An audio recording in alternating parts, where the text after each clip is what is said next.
Welcome back to College Football Addiction. Drake C. Toll locked on Big 12. We are going to pivot again, no pun intended, to hoops. Houston in the Final Four. All 4 1 seeds in the Final Four. Drake, Houston, the representative from the Big 12 that's there, and they take on Duke. Before we get into the Duke matchup on Saturday night, what has Houston done that has impressed you in this tournament so far? Been really, really good in every game that they've played, and especially good defensively. Gonzaga, I believe, was one of the toughest matchups you could draw out of an 8 or a 9 seed for any of these ones. And analytically, the Zags are a top 10 team per KenPom, and shot quality loves them as well, and Torvik and Evan Mia and all of those. Yet Houston still was able to stay in control. And then this Tennessee game was the culmination of what we've seen Houston do all year long. Now, look, they're not infallible. Houston has some issues. They struggle to get to the free throw line. I read a stat from Jeff Fuller who says cumulative foul shots taken in the last 3 SEC versus Big 12 tournament games. The Big 12 had 27 free throws. The SEC had 70 trips to the line. So maybe that's not completely on Houston. Maybe that's more so a nod to how this tournament was officiated and how SEC teams got a little help. Shocking, I know. And Houston only went to the line 4 times against Tennessee, and the Volunteers went to the line 20 times, but it was still a 69-50 dominating win for the Cougars. And you think, well, Tennessee probably turned the ball over a lot. No, less than double digits. They turned it over 9 times. Well, Tennessee probably really struggled on the glass. Only a 7 rebound difference here. It wasn't that crazy. Where did Tennessee fall short? They could not do a thing against the Houston defense. There were only three fast break points this entire game combined. Tennessee had all 3 of them, and outside of that, the Volunteers were so slow they couldn't get comfortable in the offense they wanted to. And even when the shot clock was running down, they had time to run a set through once or twice or run a circle motion. They were still lost. So lost, they shot 5 for 29 from 3. That's 17%. 15 for 52 from the field. That's 29%. And that is bad. Houston is going to suffocate you defensively. Kelvin Sampson has built a team that one tweet gave a nod to, saying that Houston's built of 2 hoopers and 3 guys you could start for the Steelers. And that's what it feels like when you face Houston in March Madness this year or in the regular season. They have only lost 1 game since Feast Week, back in Thanksgiving, where teams were in the Bahamas or wherever. Houston's only felt a loss 1 time since then. This is right now the most dominant team in the country. They have we've got 4 tough matchups. You talk about any other year, 4 top 10 teams in all-time KenPom. Any other year, any 4 of these teams would be the favorite to win the national championship, and they all just happen to be in the same weekend, playing on the same night. It actually should make for a pretty fun weekend of college basketball and a fun Monday night for the 2 teams that get there. A pretty tough matchup with Duke, and maybe having the best player in the country, and Cooper Flagg on their team. Knippel's been really good. They've got a lot of length, a lot of size. How do they match up here as an underdog? They match up pretty well, to shoot you straight. Duke is, as you mentioned, this historic team. They're number 1 according to shot quality offensively with their efficiencies. They are number 6 defensively. For Houston, what we're going to get is the number 1 offense in the country with Duke against the number 1 defense in the nation with Houston. And we always say defense wins championships. Would you rather have an elite level offense or an elite level defense? Namely, in March Madness, you want the defense. And here's a major difference that we're not talking about enough. Houston already has a guy with a ring. They already have LJ Cryer on the roster, who played not just on the roster, but in the starting lineup, who's a dominant force for them offensively, who played for Baylor in 2021 when that Bears team beat Houston in the Final Four, went on to Indianapolis, beat Gonzaga into submission, and he's got a ring to show for it. And that was 4 years ago. So that's a senior guard. And in March, when your defense is great, you have a senior guard that can lead. That's a recipe for success. For Duke, they're still led by a pretty young guy in Cooper Flagg, and he is their best player. He is probably the best player in the NCAA this season, and I'm not sure if you could debate that too much. Watching him play is magical. He will step into the NBA day 1 and make a massive difference.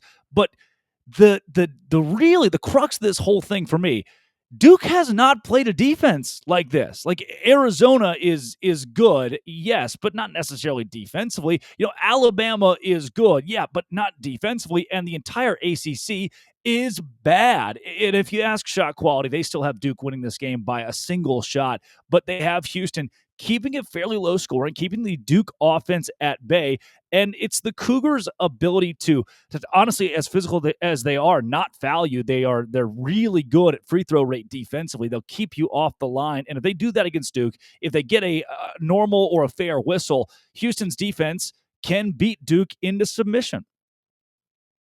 Factor here. We talk about like slowing down flag and using your length and stuff. Is there a player that you look at on the Houston roster that you're like, man, this guy needs to have a really good game for Houston to win this? Yeah, pretty much everyone. We can't all 8 deep right. for every team. We can't take away the fact that Duke is so good and so athletic and so long. So like Milos Uzan is going to have to be great defensively. And Emmanuel Sharp has to be great defensively. And Juwan Roberts, who rolled his ankle in the Big 12 tournament and has kind of been beat up this last month or so, as a guy who only got 16 minutes in the game against Tennessee. Can you get him to look like he's full strength this entire game, and you have another week of rest to get him there? But I'm going to point to LJ Cryer, who I've already talked a bit about offensively. He is going to have to continue his defensive pressure. He still played 38 minutes against Tennessee, despite that being a blowout at the end. They didn't really pull him. They wanted Cryer out there to be a catalyst. When he was at Baylor, he was really good on offense, pretty mediocre on defense. At Houston, under Kelvin Sampson, with that weight training program, defensive training, he has been intensely good on that side of the ball. If LJ Cryer can play great defense against Duke's guards for Houston, that will give you the opportunity to spend more time focusing on Cooper Flagg and where he is and possibly doubling him or getting set back into a zone where you can really focus on, hey, where is Knippel? Where is Flagg? Can we keep those two guys out of the interior and have a hand in their face when they're on the exterior? If Cryer can set that tone, Houston's in a great spot. We mentioned this, but all 4 teams, top 10 in KenPom all time. It feels like there's been so much focus on Duke and Cooper Flagg for understandable reasons, an all-time historic program. And then there's obviously, because this is just the college sports that we live in today, so much focus on the SEC. It feels like the SEC and Duke, and then this one other team.